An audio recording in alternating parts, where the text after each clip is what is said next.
Hello students, welcome to our class of bioinformatics. सबसे पहले मैं आपको इस कोर्स का इंट्रोडक्शन करवाता चलूँ। स्टूडेंट्स, ये कोर्स डिज़ाइन किया गया है उन स्टूडेंट्स के लिए जो कि बायोइन्फॉर्मेटिक्स को एज अ माइनर कोर्स पढ़ने जा रहे हैं, या फिर वो तलबा जो कि बायोइन्फॉर्मेटिक्स को एज अ फील्ड ऑप्ट करेंगे लेकिन वो अभी बड़ी इनिशियल स्टेजेस पे हैं। तो आपको एक बेसिक अंडरस्टैंडिंग जो है वो प्रोवाइड की जाएगी बायोइन्फॉर्मेटिक्स की इस कोर्स में। तो सबसे पहले देखें बेसिक बायोइन्फॉर्मेटिक्स, जिसका जो कोर्स कोड है BNB 402। 3 कैरेक्टर्स का ये कोर्स है और BS ज़ूलॉजी या इसके अलावा किसी भी बायोलॉजी की फील्ड के स्टूडेंट्स जो कि बायोइन्फॉर्मेटिक्स पढ़ेंगे, ये उन स्टूडेंट्स के लिए है।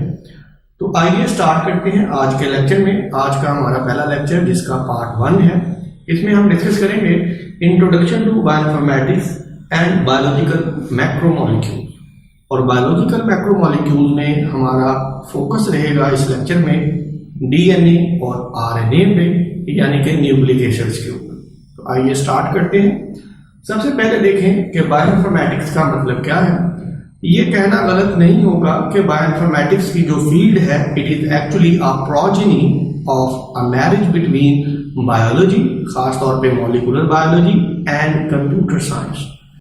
इसी बात को जरा टेक्निकल लैंग्वेज में अगर हम करें तो हम कहेंगे it is quantitative analysis of information related to biological macromolecules, जिसमें आ जाते हैं DNA, RNA and protein with the aid of computers. Computers की मदद से जब हम बायोलॉजिकल मैक्रोमोलिक्यूल्स को एनालाइज करेंगे, उनका स्ट्रक्चर, उनका 3 डायमेंशनल शेप्स, उनके सीक्वेंसेस, तो दिस इज बायोइन्फॉर्मेटिक्स। अब बायोइन्फॉर्मेटिक्स की जो डेवलपमेंट है इसमें की रोल प्ले किया है किसने? Developments in molecular biology and computer science.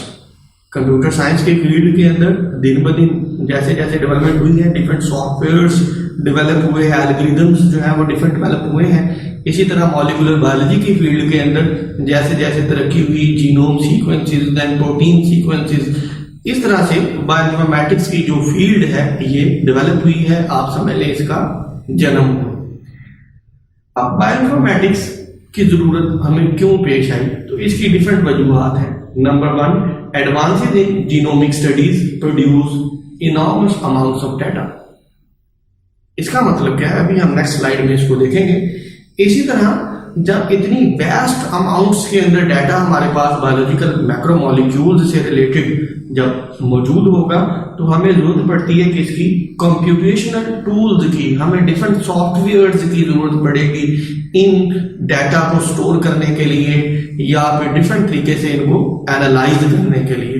क्योंकि एक सादा सी एग्जांपल है कि अगर किसी जीन के अंदर थाउजेंड्स ऑफ न्यूक्लियोटाइड्स मौजूद हैं तो ह्यूमनली पॉसिबल नहीं है इन थाउजेंड्स ऑफ न्यूक्लियोटाइड्स को as it is exact sequence के अंदर मेमोराइज करना और जरूरत पड़ने पे इसको अपनी मेमोरी से रिप्रोड्यूस करना, ये ह्यूमनली पॉसिबल नहीं। तो इसके लिए हमें डिफरेंट कंप्यूटर सॉफ्टवेयर्स की जरूरत पड़ेगी, डिफरेंट डेटाबेसेस की जरूरत पड़ेगी। इसी तरह this need the knowledge of mathematics, statistics, computer science, information technology and molecular biology। तो इन तमाम फील्ड्स के मिलने से emergence of bioinformatics took place। इसका मतलब है कि quantitative analysis in biological molecules का बेस करेगा different tools of mathematics, statistics and most importantly computer softwares and algorithms। जैसे जैसे हम आगे इसको मजीद डिस्कस करेंगे आपको इसकी बेटर अंडरस्टैंडिंग जो है वो हो जाएगी। अब पहला पॉइंट जो है इसको मैं इन डिटेल आपके सामने रखने जा रहा हूं कि advances in genomic studies produced enormous amounts of data. थोड़ी सी हिस्ट्री DNA सीक्वेंसेस की आपके सामने रखूंगा। सबसे पहले 1977 में फ्रेडरिक सेंगर ने पहला DNA सीक्वेंसिंग मेथड जो है वो प्रपोज किया, जिसको आप अपने प्रीवियस क्लासेस के अंदर पढ़ के भी आए हैं। सेंगर मेथड, जिसे चेन टर्मिनेशन मेथड भी कहते हैं, डाई-डीऑक्सी मेथड भी कहते हैं। अब ये चेन टर्मिनेशन मेथड क्या है, डाई-डीऑक्सी मेथड क्या है? जीन या DNA सीक्वेंसिंग का अगर आपको इसके